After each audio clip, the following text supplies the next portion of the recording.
নমস্কার বন্ধুরা, চৈতালির হেসেলে আপনাদের সবাইকে অভিনন্দন। আজ আমি কাচকি মাছের বাটি চচ্চড়ির রেসিপিটা নিয়ে এসেছি। কিভাবে তৈরি করছি তাহলে আসুন দেখে নিই। আমি কাচকি মাছ নিয়ে নিয়েছি। কাচকি মাছটাকে খুব ভালো করে ধুয়ে পরিষ্কার করে নিয়েছি। তার জন্য একটা ঝুড়ির মধ্যে কাচকি মাছটাকে রেখে 6-7 বার ভালোভাবে জল দিয়ে ধুয়ে নিয়েছি। তাতে এর নোংরাটাও চলে গেছে আর মাছটাও পরিষ্কার হয়ে গেছে। এরপর আমি নেক্সট স্টেপে আসছি। এবার আমি একটা কড়া নিয়ে নিয়েছি। কড়ার মধ্যে কিচ্ছু নেই।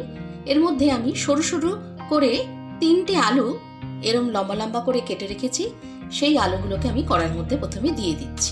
এর মধ্যে দিয়ে দেব 3টে পেঁয়াজ কুচোনো, একটা বড় টমেটো কুচোনো, কাঁচা লঙ্কা কুচোনো 3-4টে, 12টা রসুনের কোয়া থেতে করে রেখেছি, সেই রসুনের কোয়া মধ্যে দিয়ে দিচ্ছি কাচকি মাছটা সহ একটু মেখে নিচ্ছি।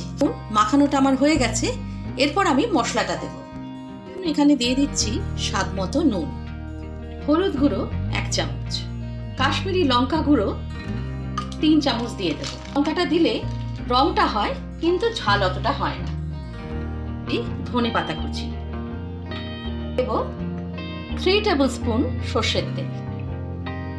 এবার সমস্ত মশলাটাকে মাছের সঙ্গে খুব ভালোভাবে মাখিয়ে নিচ্ছি। মাখিয়ে আমি এটাকে 10 মিনিটের জন্য প্রথমে রেখে দিচ্ছি। 10 মিনিট হয়ে গেছে। এবার আমি কড়াটাকে গ্যাসে বসিয়ে দিচ্ছি। কড়াটাকে আমি গ্যাসে বসিয়ে দিয়েছি। প্রথমে 5 মিনিট হাই ফ্লেমে আমি কড়াটাকে খুব ভালোভাবে গরম করে নিচ্ছি। 5 মিনিট হয়ে গেছে। দেখুন খুব সুন্দরভাবে গরম হয়ে উঠেছে। এই অবস্থায় আমি আঁচটাকে একদম মিডিয়াম টু লো ফ্লেমে করলাম, করে ঢাকনা দিয়ে ধিমে আঁচে আমি এটাকে তৈরি করব 15 মিনিটের জন্য। 15 মিনিট হয়ে গেছে। এবার আমি ঢাকনাটা খুলে দিচ্ছি। কত জল ছাড়তে শুরু করেছে। এখানে আলাদা করে কোনো জল দেওয়ার কিছু নেই। এই মাছের থেকে জল বেরোবে আর সবজির থেকে জলেই জিনিসটা তৈরি হয়ে যাবে। একদম সুন্দরভাবে তৈরি হয়ে গেছে বাটি চচ্চড়ি কাচকি মাছে। একদম মাখো মাখো হয়ে গেছে। এই অবস্থায় আর কিছু করার নেই।